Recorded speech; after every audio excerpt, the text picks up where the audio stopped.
Base and high tides. Siyempre kung hindi safe ang aton ports po sa aton nga mga baruto, basko, at mga storages ang ara-ara. So, number 1 building safety. Kag siyempre ang tao nga operate na. Number 2, security. Interest of transporting goods and the purpose of passenger travel be protected during functioning of port. Hindi man natin gusto nga sa port naton may mga criminal activities, especially makaharm sa Construction and maintenance, minimum cost of Kenapa nih? minimum cost of construction maintenance activities. Ginawa na eh. Langgan ka ang diay. Nakapos na sininga. International Maritime. Port should satisfy criteria of rules and regulations on neighboring ports and harbors.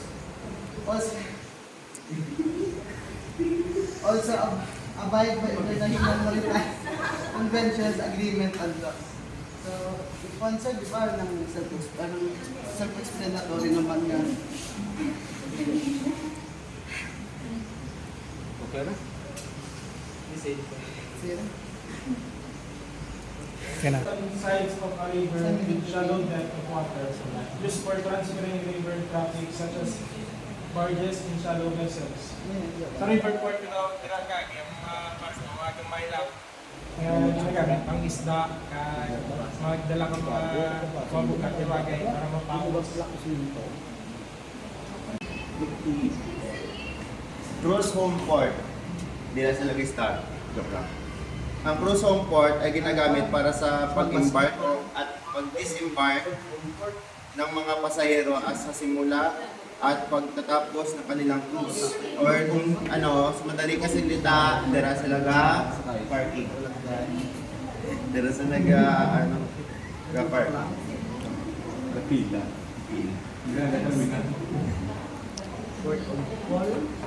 Port of call.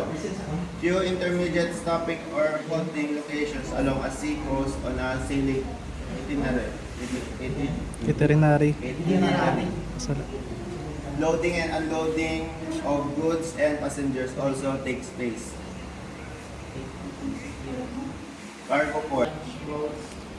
and barges that shelter against storm weather. So, mali nga mga structure ang harbor na tawag na kaya ng mga vessel, di na siya gina-park.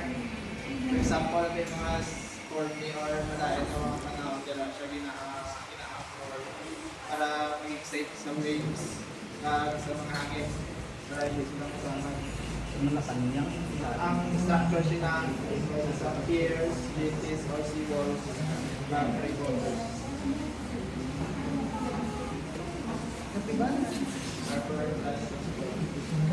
Selected side, safe from winds, strong waves, speed. So kung mag-build dito sa harbor, dapat clear ang lugar, sabihin, ang mga waves ay may inalam, hindi masyado kumamit para safe.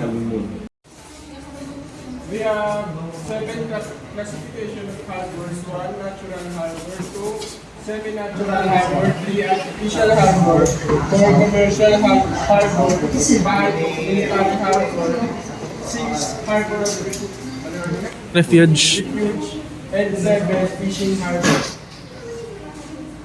So sa natural harbor, hindi ka sa pagbasa ni hambay ko na lang. Muli lang sa natural harbor nga wala structure or breakwater.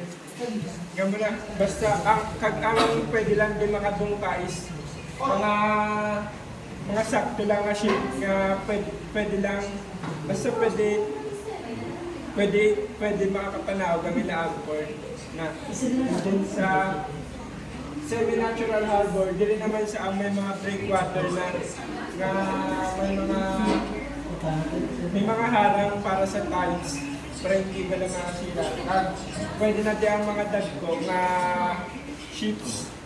And then sa artificial harbor, dili naman ang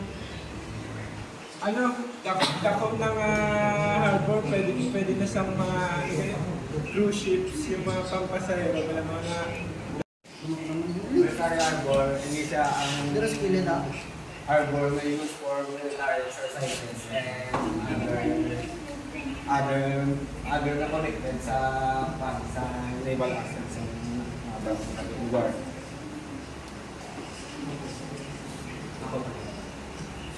Harbor of reduce weather to ships during bad weather. Picture ko. Bad weather. Yang amo na naman example labi may barko may barko kita tapos sa amtal kita sa malaki nga tiempo wala. Amo ning harbor, amo ni ang city na temporary nilang panan Shelter. harbor at temporary lang stay. Wala sila maalagbaw sa mga club. Last. Fishing harbor. Large storage capacity to store or tapos dali naman, ari naman dali ang kumbaga sa aton bagsakan sa mga isda wala. Kahit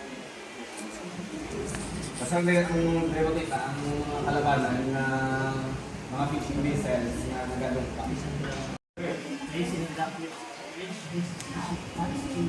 Ang pulbur.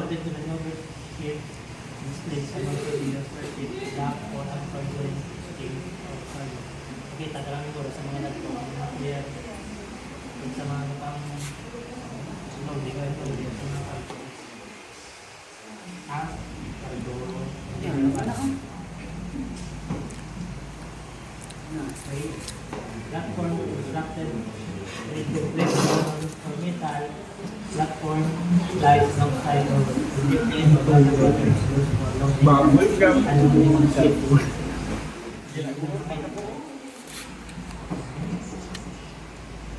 An artificial basin for the use of this area of water between two piers or alongside a pier that is used for loading and unloading repair of ship. Hindi siya ang pier or pantalan, example, sa port of Palacio. Dry dock, provided with dock gates so that the water can be applied Emptied. inside. Emptied. Emptied. And allowed investigation, repair, and maintenance of the underwater parts of the ship. Ginagamit niya siya sa mga pag-repair sa mga barko, pag-maintenance.